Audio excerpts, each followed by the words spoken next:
साल 1923 में कायरो के एक होटल में एक ब्रिटिश लॉर्ड की रहस्यमय तरीके से मौत हो जाती है और पूरे शहर की बिजली गुल हो जाती है। उसी वक्त हजारों किलोमीटर दूर इंग्लैंड में उसका पालतू जीव भी चीखते हुए दम तोड़ देता है। यह सिलसिला था एक 3000 साल पुरानी कब्र खोलने का, जिसे दुनिया द कर्स ऑफ द फेरो कहती है। इस प्रस्तुति में हम जानेंगे क्या यह सच में एक भयानक श्राप था या दुनिया का सबसे बड़ा मीडिया झूठ था। तो सबसे पहले बात करते हैं कि आज के हमारे वीडियो के कौन-कौन से टॉपिक होने वाले हैं। तो सबसे पहले हम देखेंगे हार्वर्ड कार्टर की खोज अर्थात 15 साल की मेहनत और आखिरी दांव क्या थे उस पर हम बात करेंगे। फिर हम देखेंगे खौफनाक घटनाएं अर्थात 22 लोगों की मौत और मीडिया का माया जाल क्या है उसको हम समझेंगे। असली कहानी अर्थात कौन था राजा का टूटन खामस इस पे हम बात करेंगे। फिर हम देखेंगे विज्ञान का सच अर्थात फंगस बीमारियां और मेडिकल स्टडी पे हम बात करेंगे। फिर हम देखेंगे इत्तेफाक का पर्दाफाश अर्थात बिजली का कटना और जो है उसका पालतू जीव की मौत का असली समय क्या है उस पे हम बात करेंगे। और अंतिम में हम समझेंगे कैसे एक झूठ ने राजा को अमर बना दिया। तो यहाँ पे सबसे पहले कहानी की अगर शुरुआत करते हैं तो नवंबर 1922 में ब्रिटिश में जो था archaeologist Howard Carter Valley of the Kings में एक गुमनाम राजा की कब्र ढूंढ रहे थे। अर्थात किसकी ढूंढ रहे थे? एक राजा की गुमनाम कब्र थी उसको वो ढूंढ रहे थे। उनके स्पॉन्सर लॉर्ड कार्नवाल ने 15 सालों में करोड़ों रुपए खर्च कर चुके थे, पर उन्हें सिर्फ रेत ही मिल रही थी। अर्थात तो बहुत सारे करोड़ों रुपए खर्च किए गए थे, लेकिन कब्र नहीं मिल रही थी। केवल जो है वहां पे उनको धूल मिट्टी ही मिल रही थी। कार्नावाल ने कार्टर को चेतावनी दी कि उनका आखिरी मौका है, वरना हमेशा के लिए फंडिंग बंद कर दी जाएगी। अर्थात उन्होंने कहा कि अब आपके लिए आखिरी मौका है, अगर आप ढूंढ पाएंगे तो ठीक है, वरना आपका फंड अर्थात आपको पैसे देने बंद कर दिए जाएंगे। और 4 नवंबर 1922 की सुबह एक चमत्कार हुआ। मलबे के नीचे चट्टान में कटी हुई एक सीढ़ी मिल गई अर्थात कटी हुई एक वहां पे देखा गया उनको सीढ़ी देखने को मिलती है। और 16 सीढ़ियां साफ करने के बाद एक सील बंद दरवाजा मिला जिस पर लिखा था टूटन खमन अर्थात उस पर क्या लिखा था? टूटन खमन लिखा था। अब यहाँ पे थोड़ा सा अगर बात करें तो 26 नवंबर 1922 को कार्टर ने 3000 साल से बंद इस दरवाजे में एक छोटा सा छेद भी उन्होंने किया। क्या किया? एक छोटा सा जैसे उन्होंने छेद किया। अंदर अंधेरे में मोमबत्ती की रोशनी पड़ने पर उन्हें हर तरफ सिर्फ सोने की चमक दिखाई दे रही थी। किसकी चमक? सोने की। बस उस कब्र के अंदर अर्थात उस छेद के अंदर देखा तो लाइट लगाने से हर एक जगह उनको बस सोने की चमक दिखाई दे रही थी। इस कब्र में जो था 5398 के बेशकीमती चीजें थी, जिनमें 10 किलो सोने का डेट मास्क और उल्का पिंड से बना खंजर शामिल था। आप समझो कि इसके अंदर कितनी चीजें शामिल थी। सब कुछ बिल्कुल वैसा ही था जैसा 3000 साल पहले राजा की मौत के वक्त रखा गया था। यह इंसानी इतिहास की सबसे बड़ी असुरक्षित आर्कियोलॉजिकल खोज बन गई। आप समझो कि ये कितनी अच्छी खोज, जहां पे जो पहले चीजें रखी गई थी 3000 साल पहले, वैसे भी अभी यहाँ पे धरी हुई चीजें मिल गई। अब यहाँ पे बात करें तो खोज के कुछ दिन बाद ही कार्टर की पालतू सुनहरी चिड़िया को एक कोबरा ने खा लिया, जिसे इजिप्ट में बुरा शगुन माना गया था। अर्थात चिड़िया जो थी, उनका पालतू जो एक चिड़िया थी, उसको कोबरा ने खा लिया, तो ऐसा माना गया कि इजिप्ट में कि अब एक ये बुरा समय आ चुका है। कुछ महीनों बाद 6 मार्च को लॉर्ड कार्नावान के गाल में एक मच्छर ने काट लिया। शेविंग करते वक्त उस दाने पर कट लगा, जिससे गंभीर इन्फेक्शन हुआ और 5 अप्रैल 1923 को उनकी तड़प कर मौत हो गई। आप समझो कि मच्छर ने काटा, मच्छर से वो वहां पे दाना बना और दाढ़ी बनाते समय वो कट गया और इन्फेक्शन हो गया, जिससे उनकी मौत हो गई। मौत के ठीक 12 दिन पहले एक नावेल नोवेलिस्ट ने अखबार में चेतावनी दी कि कब्र खोलने वालों को भयानक सजा मिली है। अर्थात यहाँ पे एक पब्लिश हुआ न्यूज में कि जो कब्र खोले थे उनको भयानक सजा मिल चुकी है। इन घटनाओं ने स्थानीय लोगों और दुनिया भर में खौफ का माहौल पैदा कर दिया। अब भाई न्यूज में आया कि जिसने खब्र कब्र को खोला उसकी मौत हो गई, अर्थात उनको काफी ज्यादा जो है उनको सजा मिलना स्टार्ट हो चुकी है। तो ये जो खबर पूरे जगह फैल गई और सभी लोग डर गए। अब थोड़ा सा आगे बात करें तो शेरालॉक होम्स के क्रिएटर्स आर्थर कॉनर डॉयल ने बयान दिया कि यह श्राप बिल्कुल बिल्कुल असली हो सकता है। क्या कहा कि ये श्राप जो होता है बिल्कुल सही हो सकता है। इसके बाद मीडिया ने इस कहानी को हाथ लिया और कर्स ऑफ किंग टूट की हेडलाइन दुनिया भर में छपने लगी। आप समझो कि कर्स ऑफ द पैरोथ की कहानी जो थी वो पूरी दुनिया में छपने लगी। जो भी इस कब्र के संपर्क में आया और बीमार पड़ गया, उसे सीधे श्राप का शिकार घोषित कर दिया। अर्थात जो भी इस कब्र के पास में आ रहा था, वो बीमार पड़ जा रहा था, इसलिए इस कब्र को श्रापित घोषित कर दिया गया।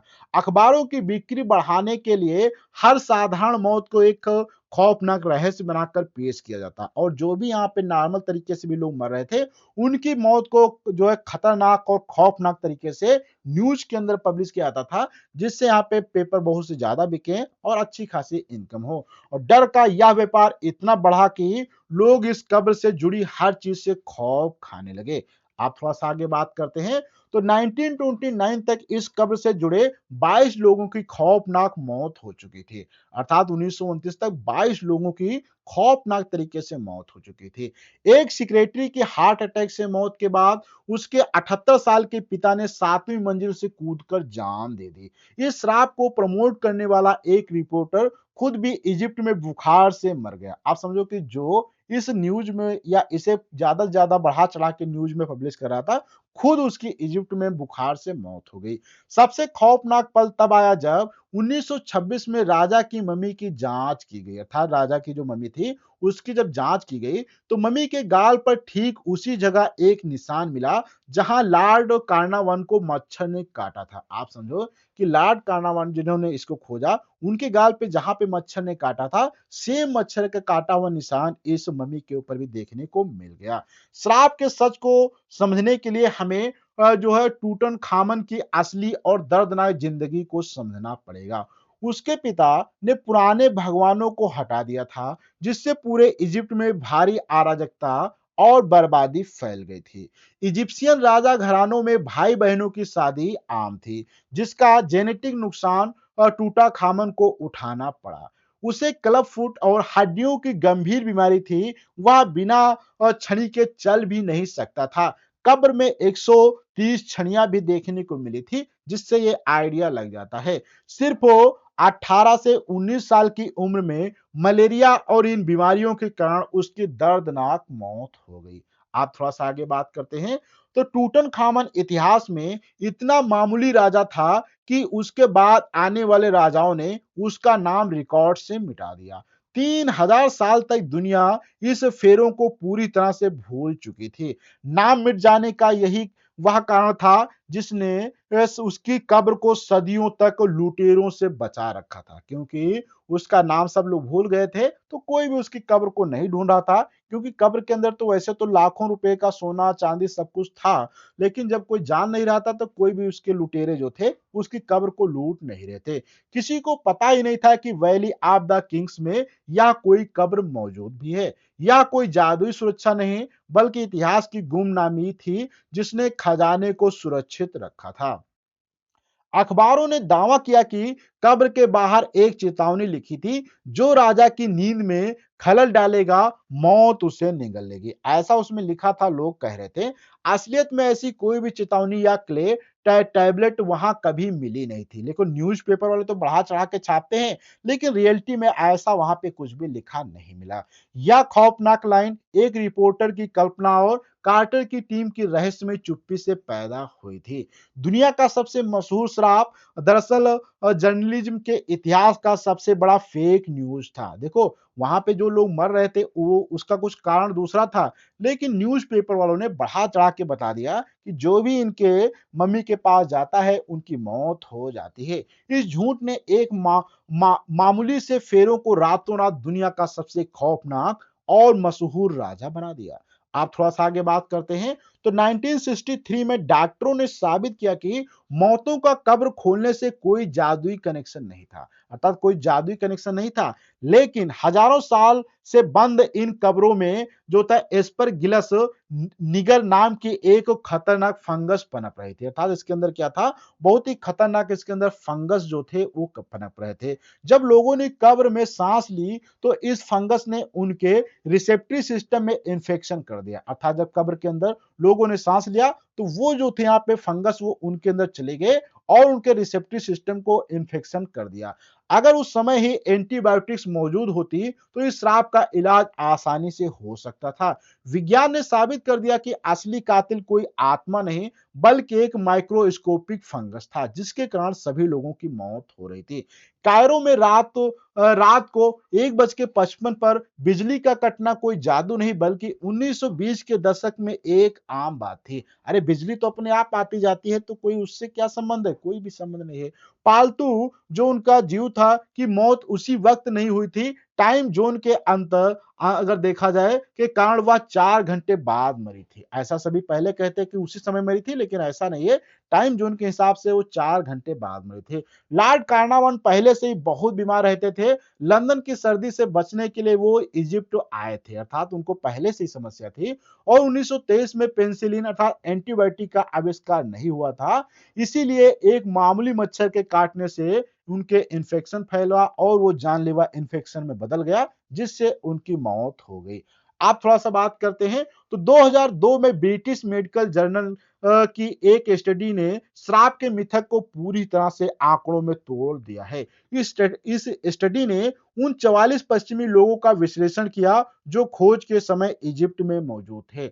कब्र के अंदर जाने वाले 25 लोगों और बाहर रहने वाले 19 लोगों की मृत्यु की आयु में कोई अंतर नहीं देखने को मिला है। श्राप का शिकार बताए गए लोगों की औसत मृत्यु 73 वर्ष की थी या उस जमाने की लाइफ जो थी एक्सपेक्टेंसी के हिसाब से एक बहुत लंबी और स्वस्थ उम्र मानी जाती है। अब यहाँ पे बात करें, अगर श्राप असली था तो कब्र में सबसे पहले जाने वालों को सबसे पहले मरना चाहिए था। लेकिन लेडी एविलन जो सबसे पहले अंदर गई, 78 साल की उम्र तक वो जीवित रही। डॉक्टर डेरी जिन्होंने मम्मी को खोला और जांच की, उनकी मौत 87 साल की उम्र में हुई थी और सबसे बड़ा सबूत है कि खुद हावर्ड कार्टर जिसने कब्र खोजी वो डिस्कवरी के 16 साल बाद तक जीवित रहे थे। जब भी उनके श्राप के बारे में पूछा जाता है तो उनका एक ही जवाब होता, मैं तो अभी भी जिंदा हूं। आप थोड़ा सा आगे बात करते हैं तो प्राचीन इजिप्ट के लोग मानते थे कि इंसान तभी सच में मरता है जब दुनिया उनका नाम लेना बंद कर देती है और टूटन खामन का नाम रिकॉर्ड से मिटा दिया गया और 3000 सालों तक उसे भुला दिया गया। लेकिन हावर्ड कार्टर की खोज और मीडिया के इस झूठे श्राप ने सब कुछ बदल दिया। आज टूटन खामन दुनिया का सबसे मशहूर फेरो है जिसे अब कोई भी नहीं भूलेगा। विज्ञान और सच्चाई भले ही सामने आ गई हो लेकिन इस श्राप ने सचमुच इस राजा को अमर कर दिया है। तो ये वीडियो आपको कैसा लगा इसके विषय में आपको अपना फीडबैक कमेंट बॉक्स में देना है। अच्छा लगा हो तो लाइक करें, अपने दोस्तों को शेयर करें। हम अगले वीडियो में मिलते हैं, जब तक के लिए धन्यवाद।